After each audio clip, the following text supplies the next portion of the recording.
پر ہم سب کو بھی حسن خاتمہ بالخیر عطا فرمائے. اعلیٰ حضرت عظیم المرتبہ ارشاد فرماتے ہیں رضی اللہ تعالی عنہ، اندھیری رات ہے، غم کی گھٹا عصیاں کی کالی ہے، دل بے کس کا اس آفت میں آقا تو ہی والی ہے. فرماتے ہیں اندھیرا گھر ہے، اکیلی جان ہے، دم گھٹتا ہے اور دل اکتاتا ہے، لیکن عالم کیا ہے؟ فرماتے ہیں آج دیکھو یہ ہمارے ابو بھائی ہیں. مجھے یاد ہے جب دریا آباد میں جلسے کے لیے میں گیا اور اس کے بعد مجھے کچھ فون آئے دھمکی بھرے، ایسا ہوگا، اور میں یہاں پہنچا. یہی وہ شخص ہے کہ جس نے مجھ سے کہا تھا حضرت جو آپ کو بولنا ہے وہ آپ بولیے گا، آپ بالکل فکر نہ کریے گا، باقی سب ہم دیکھ لیں گے. سبحان اللہ. یہ ایمان کا سبحان اللہ عشق رسول کا عالم ہے. گستاخان خدا و رسول وہابیوں دیوبندیوں پہ شدت ہو ان کی اور غلظت، یہ عالم، یہ شدت سبحان اللہ جو اعلیٰ حضرت نے فرمائی کہ دشمن احمد پہ شدت کیجیے، ملحدوں کی کیا مربت کیجیے، غیظ میں جل جائیں بے دینوں کے دل، یا رسول اللہ کی کثرت کیجیے. آج ہم اور آپ ان کے جنازے کی نماز پڑھنے کے لیے آئے. اللہ اکبر، کیا معاملہ ہے.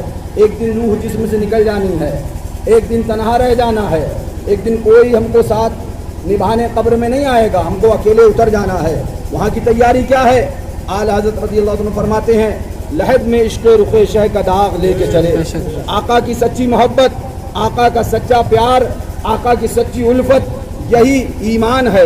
اور یہی قبر کے لیے، یہی حشر کے لیے، یہی میدان قیامت کے لیے، یہی پلسرات پر اور یہی کہنا چاہیے میزان پر ہمیں اور تمہیں بخشوانے والا اور ہمارے لیے کام آنے والی شے ہے. یہی بخشوانے والی چیز ہے. اعلیٰ حضرت رضی اللہ تعالیٰ نے فرمایا اللہ اکبر، لحد میں عشق رخ شہ کا داغ لے کے چلے، اندھیری رات سنی تھی چراغ لے کے چلے.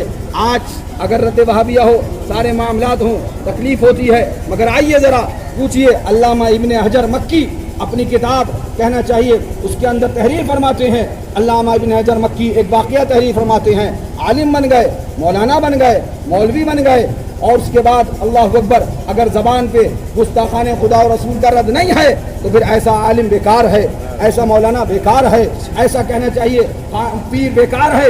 پیر زادہ ہو چاہے میں ہوں، ایسا پیر زادہ. رد وہابیہ، گستاخان خدا و رسول کا رد، ان سے آگاہ کرنا کتنی بڑی نعمت ہے، کتنی بڑی رحمت ہے، کتنی بڑی دولت ہے. یہ پوچھو. علامہ ابن حجر مکی رضی اللہ تعالیٰ عنہ تحریر فرماتے ہیں اپنی کتاب میں سوائق محرقہ شریف میں، فرماتے ہیں ایک عالم دین تھے، انتقال ہوا، انتقال کے بعد دفنایا گیا. جب دفنا دیا گیا تو ان کے اللہ اکبر ایک مرید تھے، مرید صالح، انہوں نے ان کو خواب میں دیکھا. جب خواب میں زیارت ہوئی تو اپنے پیر سے پوچھا، اپنے استاد سے پوچھا بتائیے آپ کے ساتھ کیا معاملہ ہوا، یعنی جنت دی گئی یا کوئی اور معاملہ ہوا؟ ارشاد فرمایا سنو، میں بخش دیا گیا، مجھے جنت عطا کی گئی. سبحان اللہ، میں بخش دیا گیا، مجھے جنت ملی. میرے بھائیوں، کچھ عقیدہ سنی مسلمانوں سنو، آخر میں یہ بات کیوں بیان کرنا چاہتا ہوں؟ یہ شخص وہ ہے کہ جس نے گلی گلی، گاؤں گاؤں، ادھر ایریا کے اندر وہابی اور دیوبندیوں سے رد وہابیہ کے لیے جلسے کروائے ہیں، تقریریں کروائی ہیں، جا کر دیوبندیوں کا رد کیا ہے. جو ان کے بس کا تھا وہ کیا، اور باقی انہوں نے علماء کو بلا کر، علماء حق کو بلا کر وہابیوں کا رد کروایا، دیوبندیوں کا رد کروایا. اس کے پس منظر میں یہ واقعہ سننا. فرمایا جب ان سے پوچھا اپنے استاد سے آپ کے ساتھ کیا معاملہ ہوا، جواب دیا کہ بخش دیا گیا نہ علم کے سبب. پڑھا لکھا ہونا، مولوی ہونا، جتنا بھی ہے نا، سب فرمایا علم کے سبب نہیں بخشا گیا. فوراً پوچھا پھر بخشا کیوں گیا؟ جواب دیا اس نسبت کے سبب جو ایک کتے کو رائی سے ہوا کرتی ہے کہ بھوک بھوک کر بھیڑوں کو بچاتا رہتا ہے، بھیڑیوں سے ہوشیار کرتا رہتا ہے. اعلیٰ حضرت اس کے بعد خود قلم چلاتے ہیں، فرماتے ہیں ذرا دیکھو تو جو مصطفیٰ پیارے صلی اللہ تعالی علیہ وآلہ وسلم کی بھیڑیں ہیں، بھولی بھیڑیں، یعنی تم اور تمہارے ایمان کو لوٹنے کے لیے جو بھیڑیے ہیں یعنی وہابی دیوبندی، ان پر بھوکتا رہا اور مصطفیٰ کی بھولی بھیڑوں کو ان کے حملوں سے بچاتا کرتا رہا تو عالم یہ ہوا کہ اس کے صلے میں اللہ تعالیٰ نے ان کو جنت عطا فرمائی ہے، اللہ نے ان کو بخش دیا ہے، ان کی مغفرت فرما دی ہے۔ معاملہ کیا ہے؟ وہ عالم دین تھے، عالم تھے، سب کچھ تھے، مگر فرمایا گیا میں علم کے سبب نہیں بخشا گیا، میں تقوی کے سبب نہیں بخشا گیا، میں پرہیزگاری کے سبب نہیں بخشا گیا، میں عبادت اور ریاضت کے سبب نہیں بخشا گیا، میں بخشا گیا تو اللہ اس کے رسول کے دشمنوں پہ بھونکنے کے سبب بخشا گیا۔ اعلی حضرت فرماتے ہیں رضی اللہ تعالیٰ عنہ، تجھ سے اور جنت سے کیا مطلب، وہابی دور ہو، ہم رسول اللہ کے، جنت رسول اللہ کی۔ اللہ اکبر، انتقال ہوا، گھر والوں نے گھورے پہ پھینک دیا، اس کا جنازہ نہیں ہوگا، اس کو کفن نہیں دیا جائے گا، اس کو اللہ اکبر اس کو غسل نہیں دیا جائے گا، اور بہت بڑا گناہگار ہے، پاپی ہے۔ رب نے حکم دیا حضرت موسیٰ کلیم کو، جاؤ یہ جو بندے کو گھورے پہ پھینک دیا گیا ہے میرا پیارا ہے، میرا محبوب ہے، میرا بہت زیادہ قریبی ہے، غسل دو اور اس کو دوبارہ جا کے دفناؤ۔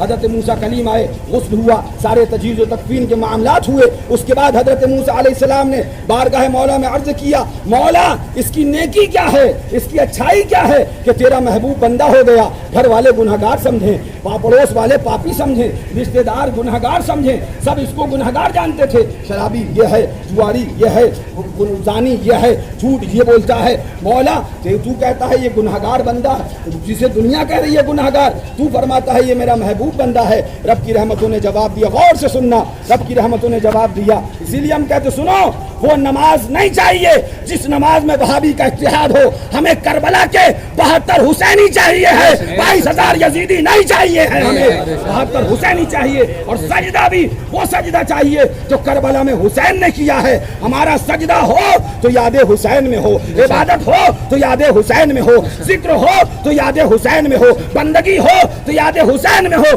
سر جھکے خدا کی بارگاہ میں اور دل جھکے مصطفیٰ کی بارگاہ میں۔ سبحان اللہ، سنو سبحان اللہ، اللہ اکبر۔ تو اس کے بعد عرض یہ کر رہا تھا اللہ اکبر کبیرہ کہ جب جنازہ اس کو دفنا دیا گیا، حضرت موسیٰ کلیم نے عرض کیا، مولا تیرا محبوب بندہ گنہگار یہ ہے، خطاکار یہ ہے، شرابی یہ ہے، چور یہ ہے، زانی یہ ہے، پاپی یہ ہے، مولا تیرا محبوب بندہ۔ رب نے ارشاد فرمایا، سنو تمہاری کتاب پڑھ رہا تھا، سنو حضرت موسیٰ علیہ السلام کا امتی ہے جی، اچھا دھوپ بہت ہے، ٹھیک ہے، ہاں بس 2 منٹ اور سنیے، اس کے بعد دھوپ انشاءاللہ وہ آپ کے اوپر اثر نہیں کرے گی، زیادہ پریشان نہ ہو۔ فرمایا کہ مولا ماجرا کیا ہے، گناہگار ہے، پاپی ہے، خطاکار ہے۔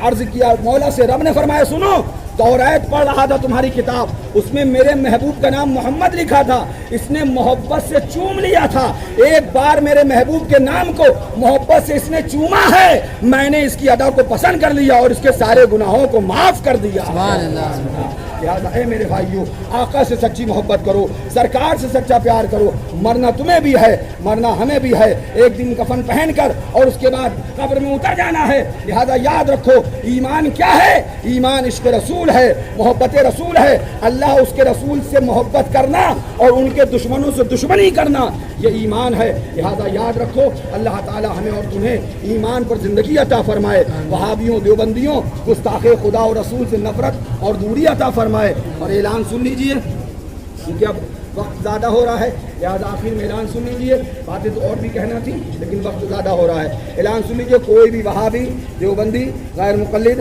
اہل حدیث، گمراہ، بد مذہب، بد دین، بے دین ہرگز اس جنازے کی نماز میں شرکت نہ کرے۔ یہ ایک سنی صحیح العقیدہ قادری برکاتی رضوی حشمتی شخص کا نماز جنازہ ہے، اگر کوئی ہے تو وہ باہر چلا جائے۔ پھر سے اعلان سن لیجیے، کوئی وہابی دیوبندی گستاخ رسول گستاخ خدا اہل حدیث غیر مقلد ہرگز اس نماز جنازہ میں شریک نہ ہو، اگر ہو تو باہر نکل جائے، اس نماز جنازہ میں شرکت نہ کرے۔ وہابیوں کے نزدیک ہم فاتحہ دلا کے مشرک ہیں اور مشرکوں کی نماز جنازہ نہیں پڑھی جاتی ہے۔ السلام علیکم ورحمۃ اللہ وبرکاتہ۔